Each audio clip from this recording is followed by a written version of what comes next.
Salut les motonautes et bienvenue pour notre nouveau duel entre la Tracer 700 millésime 2020 et la BMW F750 GS.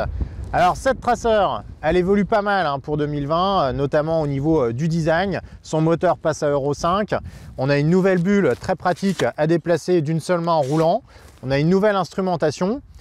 Et donc tout ça, ça nous rend ce trail encore plus polyvalent qu'il ne l'était auparavant. Donc on est sur une ergonomie typée trail, même si bon effectivement on reste sur des routes 17 sur la Yamaha, donc c'est pas vraiment un trail, c'est vraiment le trail routier quoi on va dire.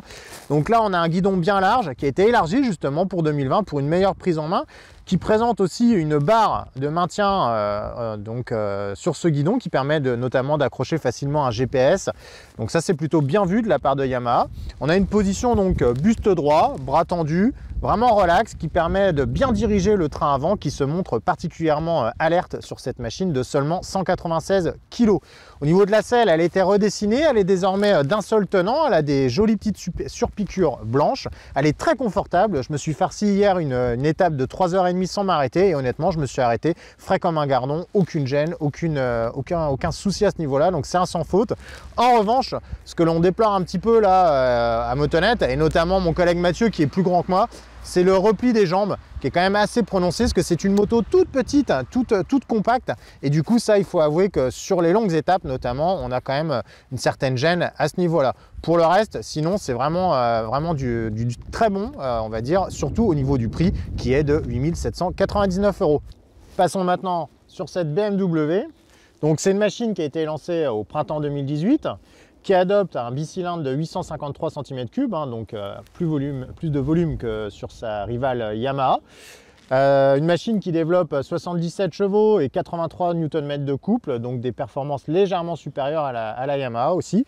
Au niveau ergonomie, on retrouve un guidon plus large que sur la Yamaha, par contre il est un petit peu plus plat. On a aussi une moto qui est plus volumineuse, malgré bizarrement un réservoir qui fait 2 litres de moins. Il ne fait que 15 litres contre 17 pour sa rivale japonaise, et pourtant il écarte plus les cuisses. Par contre on a plus de place pour placer nos jambes, là où on regrette justement sur la Yamaha, voilà, un aspect un petit peu groupé à ce niveau-là. La selle, ici, pareil, elle est d'un seul tenant. Elle est un peu plus ferme aussi, et ça se ressent notamment sur les longues étapes, même si on a connu plus dur. Pourtant, l'avantage reste quand même à la Yamaha, qui propose vraiment une selle d'un très bon agrément. Alors, au niveau de la bulle, vous le voyez, il n'y en a pas, donc comme ça c'est fait. Il n'y a pas de réglage non plus, forcément, vu qu'il n'y a pas de bulle, puisque chez BMW, on aime bien faire des motos à la carte, à la carte bleue surtout, donc il faut aller dans le rayon option pour avoir une bulle digne de ce nom. Donc on a un peu de mal à comprendre sur un trail ce genre de choix, mais bon, BMW prétend que ça soigne le look, ça soigne pas le portefeuille, en tout cas ça c'est sûr. Pareil, il n'y a pas de pare-main, ça c'est aussi au chapitre des options, tout comme un sabot moteur, là pareil, il faut aussi aller au chapitre des options.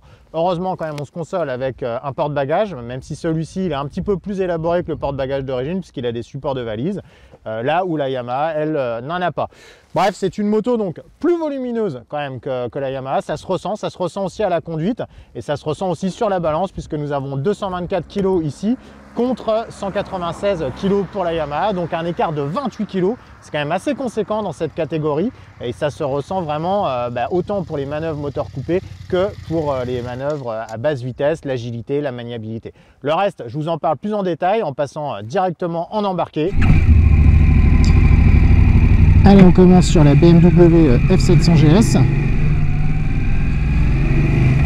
donc qui présente cette position assez décontractée et qui présente surtout un comportement routier très rassurant, très posé. C'est une moto vraiment stable, dont la stabilité n'est vraiment jamais remise en cause.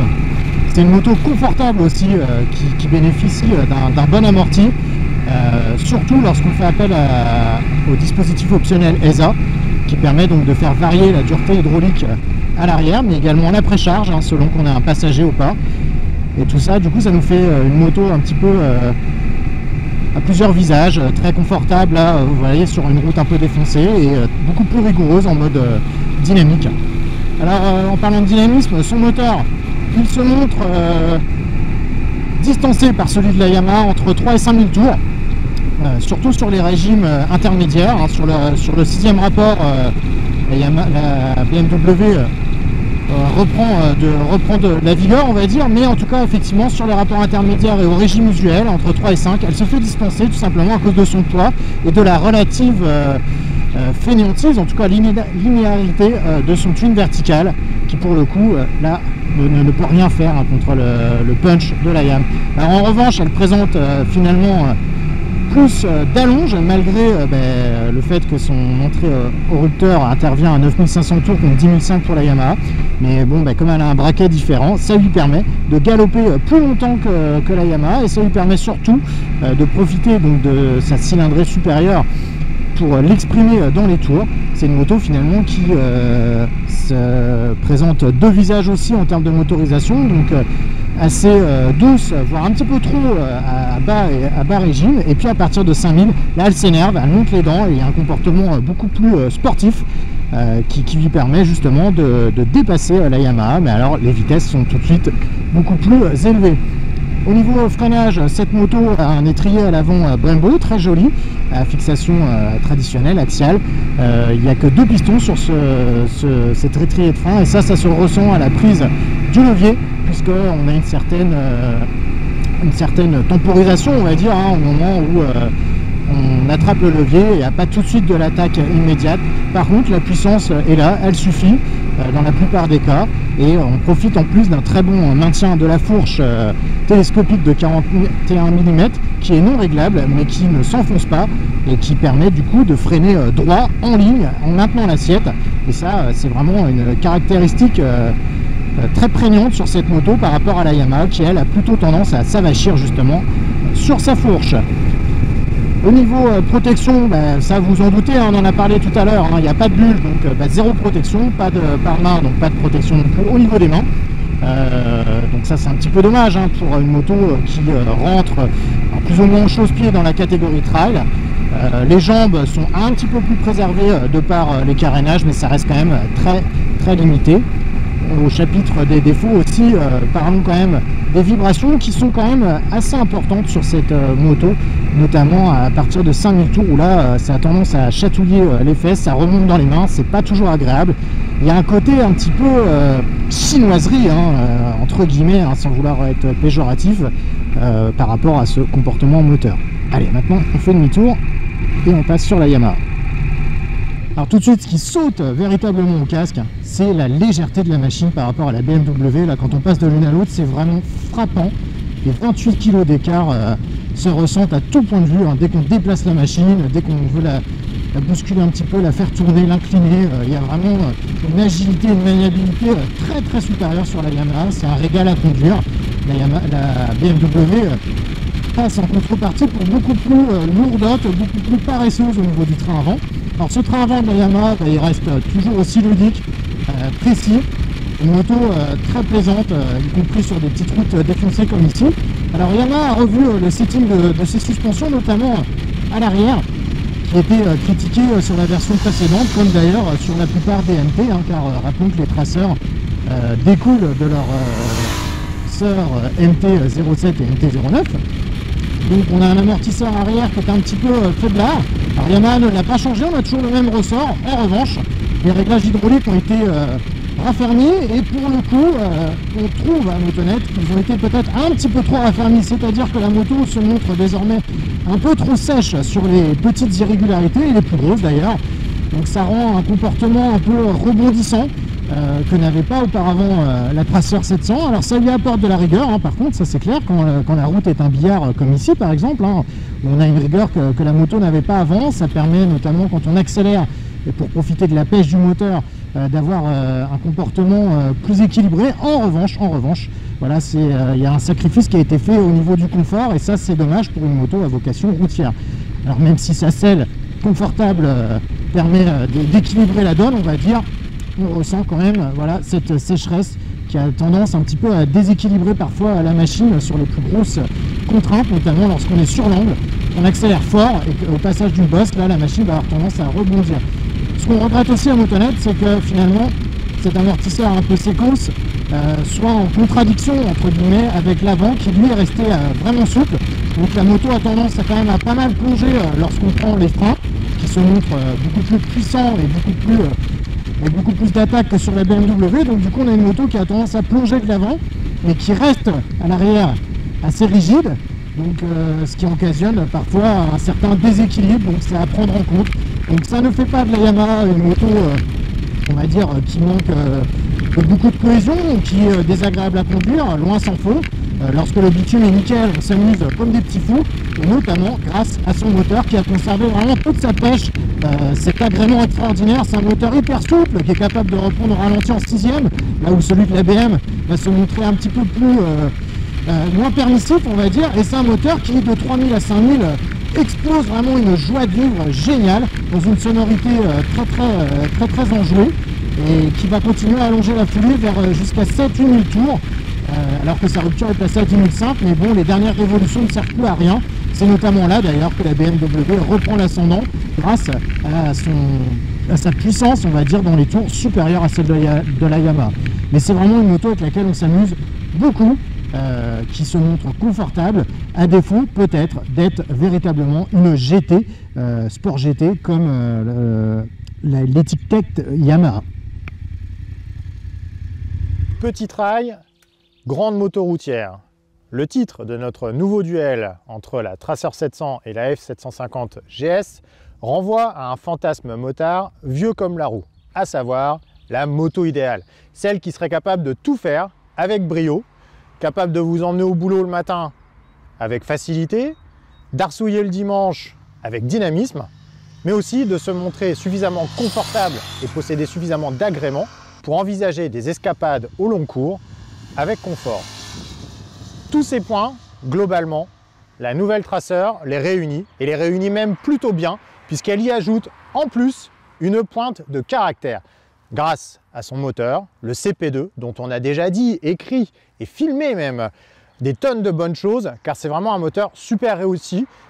Dans cette catégorie et de cette cylindrée, c'est probablement le meilleur moteur. Il allie le punch, le répondant, le couple. Il a aussi des bonnes manières, il vibre peu, il consomme aussi très peu. On est descendu en dessous de 5 litres de consommation. Notez aussi d'ailleurs que c'est le cas sur la BMW. Bref, c'est vraiment un moteur qui a plein d'allant, qui donne le sourire. Et ça, c'est cool parce que, effectivement, pour tout type de trajet, il est présent. La moto en plus est légère, dynamique, donc ça colle bien avec ce moteur. On a une moto qui n'est pas forcément nerveuse, mais en tout cas qui est vive, qui est alerte.